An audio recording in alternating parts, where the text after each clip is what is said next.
Dukascopy TV continues to bring you the interviews with the biggest names in business, and I'm delighted to welcome Chris Jones from Deloitte to discuss the energy sector in 2012, and in particular the oil industry. So thank you for joining me, Chris. Pleasure. At the moment we're seeing this conflict between Iran and the West, and this war of words and concerns about spikes in oil prices. But reading your Deloitte report, it seems that oil exploration and conflict are something which are going to go hand in hand as we go forward.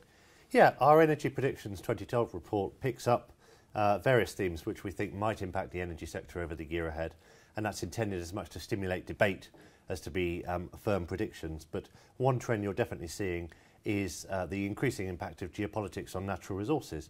It's always been a feature that's present in the energy sector, and what we've seen recently with Iran, as you mentioned, and over the last year, perhaps with areas where there are disputed borders, or there perhaps might be some questions about that, such as the South China Sea and the Arctic, that this is going to increasingly become a fact of life. If you look at what happened over the course of 2011, events in North Africa and the Middle East have just highlighted the ever-presence of geopolitics as a business issue that needs to be dealt with in the sector. But how likely is it that we'll see conflict? Because obviously in the South China Sea we have China and its versus its other neighbours, as it were. In the Arctic we've got different parties with interests there, because I can't imagine Norway and Canada readying their troops over a conflict. So how likely is it that we'll see conflicts in these regions? I think it's very hard to predict that, and what we're certainly not saying is that we think there will be conflict of any sort.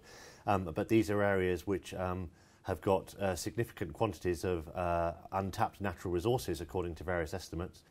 Estimates for the South China Sea vary quite widely.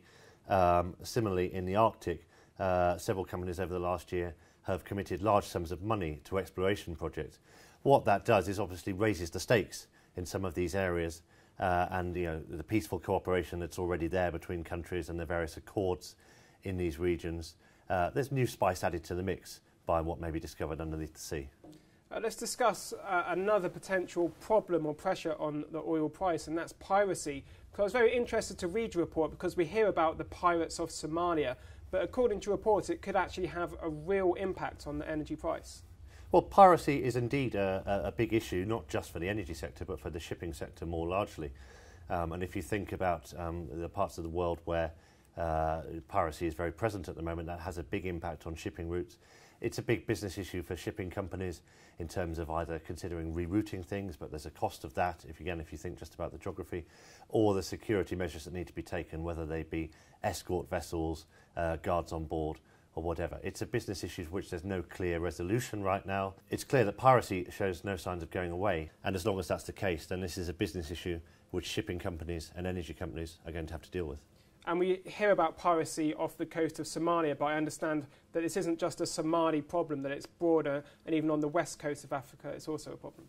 I think it's a problem in many regions. I think the question is, what do the governments who have responsibilities for those territorial waters or around there, what capacity do they have to deal with it and support it?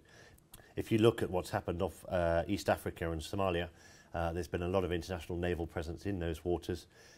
Some commentators are saying, well, what will happen in the Gulf of Guinea if things get worse there as well, and what resources do the governments in that region have to bring to bear to be able to do that? Yeah, is this being taken seriously? Because you said it's a big problem, it's adding cost to the oil sector. So are governments, is there international cooperation to try and put an end to piracy? I think you can see that on the news, that there's a lot of international effort, but the question is what in reality will happen in the short term. Companies who traverse these shipping lanes or who transport oil or other commodities have to deal with this as an issue today. So pending any long-term international resolution of this, if there is such a thing, it becomes a business issue that you just have to deal with in terms of looking at the security or other routes. Clearly there is a cost implication. If you're adding escort vessels or security to ships, there is a cost for that. We know that the days of easy oil are over, and also there's lots of bureaucratic problems that companies have to overcome. Is this just going to add to the pressures on the oil price?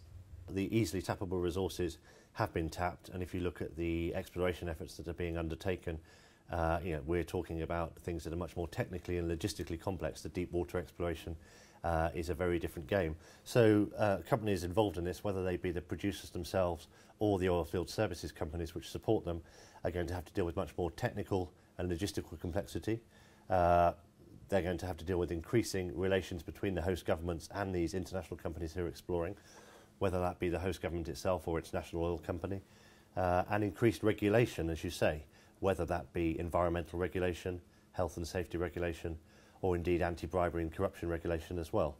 The economics of this mean that people will continue to explore here. It's essential to the continued energy future of the world, but the economics of that also mean that the stakes get raised, because this is a very expensive game to be in. Thank you, Chris. That's all for the moment. In the second part of this interview, we'll be talking about the energy industry in a broader context. But for now, goodbye.